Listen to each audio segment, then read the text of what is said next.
Hello, ladies and gentlemen. Welcome back to another episode here on African Confessions. The following confession that you're going to be listening to, it comes from a translation of a message that I received. It was sent to us by one of our dear brother, and the message, it reads like this.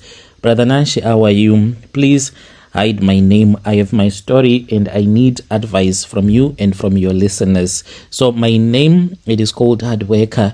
That is actually my real name. So I was named this because my mother, when she was pregnant, they said that she never ran away from working. I grew up in Zim, struggling like everyone else, but I had only one thing. I knew how to drive because my father, he used to work on a farm.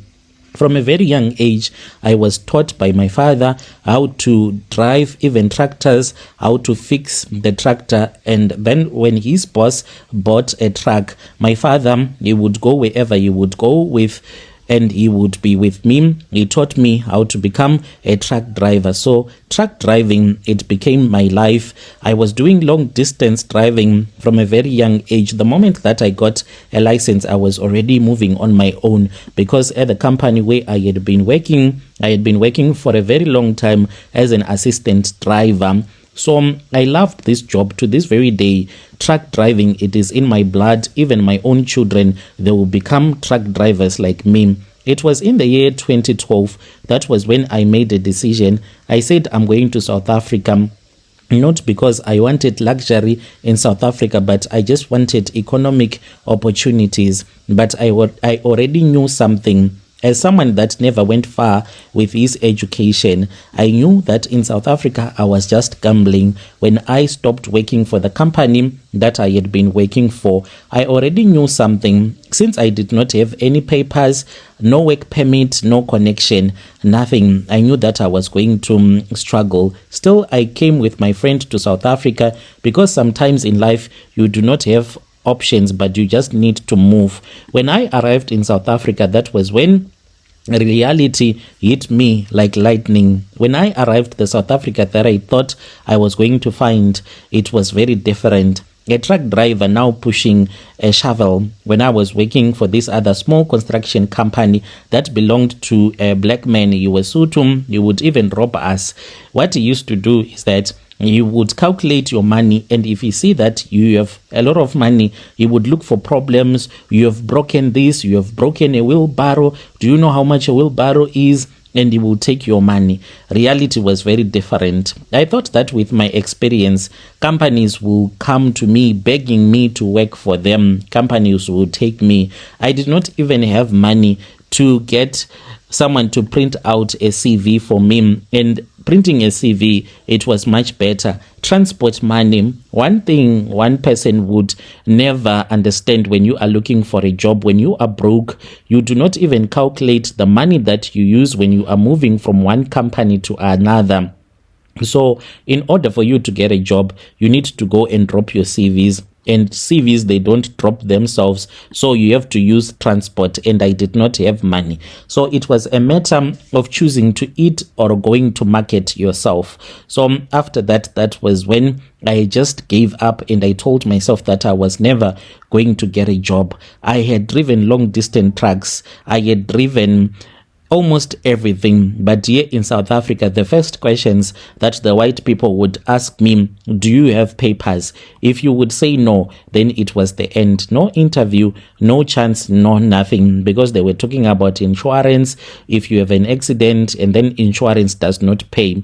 So I started doing piece job, driving small trucks, helping other drivers, sleeping anywhere, sometimes in the truck, sometimes at people's places. I did not even complain because I told myself that this was supposed to be temporary. That was when I met Lebo. When I met him, she was staying in a village where we were working. We were renovating this other house. And then this girl, she would pass through the place where we were working. She was so beautiful and I was scared. But in the end, I ended up asking her to charge my phone. And after I had asked her to charge my phone, she took it. And when she gave my phone back to me, I saw that she had written her phone numbers on the phone. And I dialed and I saw that her phone was ringing. She laughed and she walked away. She was someone that was simple, but she was struggling. One could not even see that this girl was struggling in life. But the more that you got close to her, that was when you saw that she had a lot of problems. Even though she looked so beautiful, men had a habit of using her, sleep with her because of her beauty, and just leave her without giving her any money. But us guys that are from Zim, we are born different. We know how to treat a woman, especially if she is beautiful. And the small amount of money that I was making, I would divide my salary, as even though it was so small, but I made sure that I gave her money each and every time that I would have gotten paid by my boss. And for that, she loved me quite a lot because I treated her so nice. She was struggling. She had 2 kids, no job, but she had dreams. Even the first night when we slept together, she told me that she wanted to go to university. That was what caught me. Lebo was different. She was not a lazy woman. She just did not have a chance in life. After we had started dating, I would help her out. I would bring groceries, and at her house, they ended up giving us a room. Whenever I was in their village, I would be staying with him in our room. She was someone that was so nice. She loved me, and she was very jealous. Now that I understand the type of a woman she was, Leo was a jealous person because she was cheating on me. I did not want to admit it, but I was never her type. She only had loved me because she was broke and she was desperate. If it had been her who was with an opportunity to assist me, she was never going to assist me in real life. But she pretended as if she loved me because she was broke and she wanted someone to help her in life. So one day, that was when we sat down properly. It was serious adult talk. I told him, after she had told me that she wanted me to buy for her a sneaker, which was around 3,000, and we had about 3,200 in our room. And I said, this money that you want to blow on a sneaker, how about you do something like start a business, chips and quarter? So Lewu then said, no, I want to go to school, because she was very smart. And then she said, if you can help me, I will help you. So that was when we had a discussion. She would go to school with my money that I was working hard for, and she was going to support me, not like as a wife, girlfriend, but as a helper, as a partner, and I was going to be her man. My thinking was simple. If she studies, gets a profession, we build a life together. And also, if we are together properly according to South African law, marriage, then I will get a work permit. We start a proper life, no more hiding, no more struggling like a criminal. At first, she did not believe me. She said that she was going to ask her mother and her brother, who loved me quite a lot. So she came back to me and she said, hard work. And I said, yes, babe. She said, are you serious? And I said, yes. From that day, everything changed. We became serious, not just talking, real relationship. Brother Nashim, this is where I want people to understand. I sacrificed, proper sacrifices. Every money that I got would go to her. Fees, books, transport, food, even her kids. I took responsibility, not because I was forced, because I believed in her. At the same time, my mother back home was sick, high blood pressure, she needed help, medication support. But every time she called, I would say, Ma, just hold on, things are coming together. Inside, I knew I had money, but this money, it was going straight to Lebo and her education. I used to tell myself, one day when she finishes, we are going to be okay. And I had a dream that after Lebo, whom I considered to be my wife, would have graduated and I would have gotten my papers, me working for a big company, I would then take my mother for proper treatment, even outside of Africa, if it was possible. This was my dream. When Lebo got accepted, we moved to Johannesburg. It was new life. It was a different environment. I was still hustling. driving anything that had four wheels that I could, sometimes sleeping in the truck, sometimes being hired by other truck drivers, sometimes coming home tired. But when I would see her going to school, I felt responsible, like a husband, like I was building something real. I would say, Lebo, you are my investment in South Africa. I do not have a big investment, but you are my investment here in South Africa. And indeed, she was my investment. Then one day she told me that she was pregnant. When she told me that she was pregnant, I was shocked, but I was also happy because now it felt like real family. Complete, I told myself, this is it. My life, it is coming back together. But there was one thing that bothered me. There was something. It was small, but it did not sit right with me. As for the birth certificate, I expected that my name, it was supposed to be there, but my name was not there because by then I had a passport, but I did not have a work permit. So I was not afraid to go with Lebo to any Home Affairs to say that this is my child. Can you please put my name on my child's name? I asked her several times, let's fix this properly. She always delayed, always had excuses. Later, we'll do it, don't be stressed. Even her mother was worried sick because Lebo did not want anyone to touch that birth certificate. No one even knew if she had a birth certificate for our child or not. For me, it started to get so serious. I was stressed. I would even get swollen legs at work whenever I would think about this disaster that was about to happen.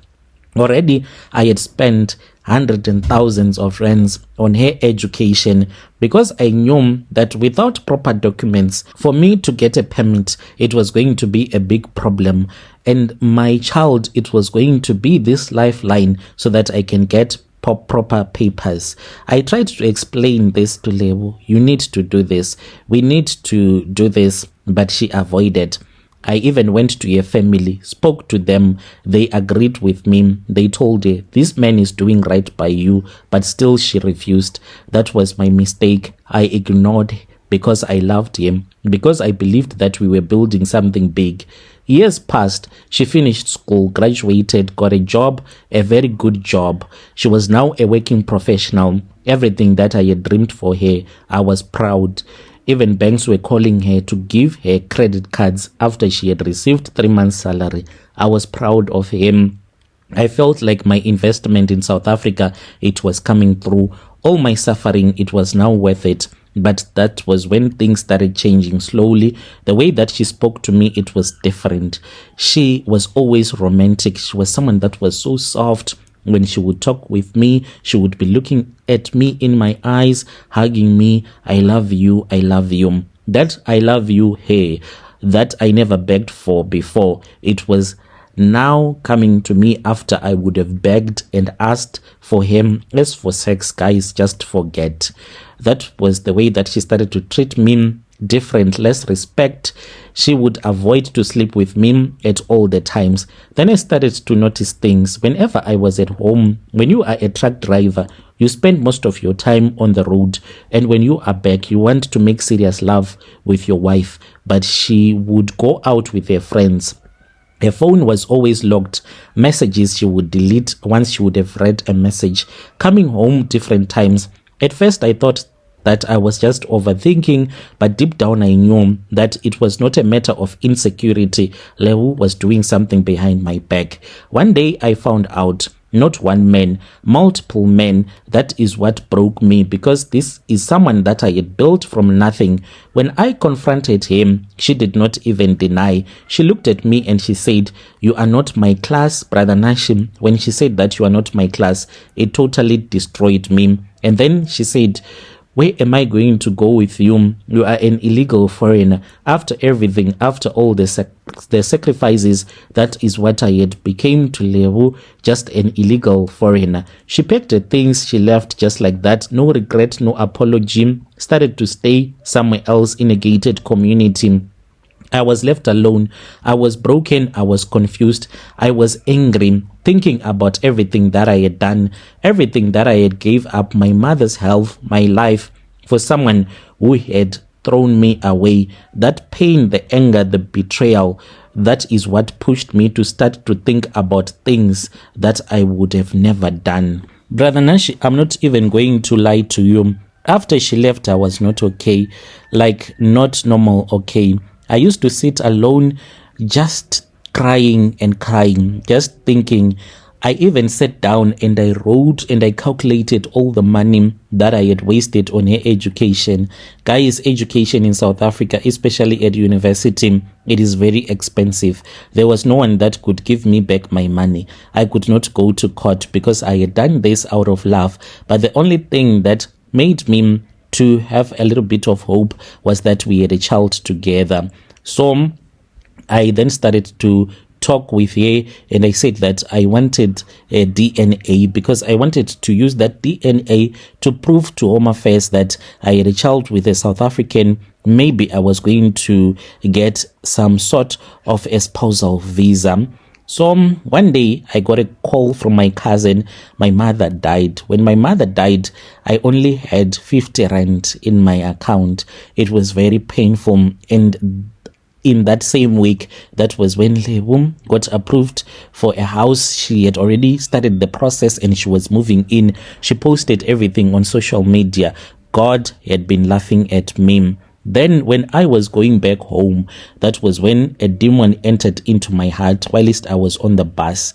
People in the community where I was working assisted me, those that were from Zim, and then they gave me some donations to go and bury my mother. Whilst I was on the bus, I kept on thinking, why? Why did she do this to me? Why did I prioritize Lebo instead of the woman that brought me into this world? So when I was in Zim, already the DNA had been done. I had sent one of Lebo's relatives to collect. She could not even tell me because she knew that it was going to break my heart. She sent me a picture and then she just blocked me because she was afraid to communicate with me. And then I saw that the child was not mine. I thought that it was a mistake, but I cried so hard at the funeral. People thought that I was crying for my mother, but I was crying at what Lebo had done to me. How could she had done something that was so cruel like this? I kept on crying over and over again. When I was still in Zim, that was when I went to Chipinge after I had told one of my closest relatives about the money that I had wasted on a South African woman and told me about a traditional healer in Chipinge. After my mother had been buried, the very same day when we buried my mom, it was around past 9, and then we went to Mare and we got on a bus straight to Chipinge. And when we arrived in Chipinge, all that I wanted was revenge. The traditional healer told me that he was going to sort everything out. I returned back to South Africa. I was working for an Indian man, even though I did not have a permit. I was still doing my tracking stuff, just moving goods. Zim, South Africa, Botswana, DRC. So I started to date, and she was Lebo's friend. We used to be very close, and I used to tell her that I was about to commit suicide. There will be time when I was in DRC. DRC is a rough country. It needs you to be strong mentally. And when I would be there, when something bad would happen, I would just start to feel like committing suicide because there was nothing left to fight for. My Lebo was gone. She had cheated on me and she had lied that we had a child together, which was not mine. So I would always speak with her, who is my current wife. So she did not want Lebo to know that we were talking. Lebo then had an accident. When Lebo had an accident, I was in Botswana about to enter South Africa. That was when she told me that Lebo had an accident. What happened was that Lebo was drunk. She was always drinking at all the times. When she was driving from Joburg, she had a terrible car accident and she died on the spot. Lebo was buried. I was not even there because of the pain. Fast forward, it was in the year 2025, and then I saw the ghost of Lebo. As for my current wife, when we got married, life moved on, and Lebo's family, they supported it because even them, they know what Lebo did was very wrong. So they don't know that I went to a Sangoma to bewitch their daughter. What has brought me here, it is that I am seeing the ghost of Lebo at the place where she had an accident. I saw him when I was passing through that place, and I also saw him when I was on the South African side about to cross into Zim side. So we were at a truck stop that is by the South African border. I was with this other friend of mine who told me that he just wanted to have a woman on that night, and he is also a workmate. So we spoke with these other ladies. I then chose this other one that was slim and light-skinned, and I then had an arrangement with him. She came into my truck, and then I paid him 500. She was sleeping on the bed, and I was on top of him. As we were about to make love, she changed into a skeleton, and then she disappeared, and I knew that this is Lebo's ghost. When I woke up the next day, I had a terrible STI. There were things that were coming out of my manhood, like some fluid stuff, and I would feel so hot. In Betrayal, I rushed to a clinic where they injected me, and they gave me some antibiotics. I had an STI without sleeping with a woman. So whenever I see the ghost of Lebo, I wake up with an STI. I am thinking of going to a sangoma to silence a spirit, but I'm scared. I do not know what is going to happen. I can't tell my wife either, and I'm scared that if she continues to pray, maybe God is going to give her a revelation, because she is someone that prays quite a lot. This is what I am going through. I never knew that this was what was going to happen to me. I struggled when Lebo was still alive. Now that she is dead, she still wants me to struggle. I am picking up the pieces of my life right now. I need advice from your listeners. Dear listeners, right there was a message that was sent to us by one of our dear brother. It is a translation of a message that I received. Strange things indeed. They do happen in this world. Let us talk about this in the comment section.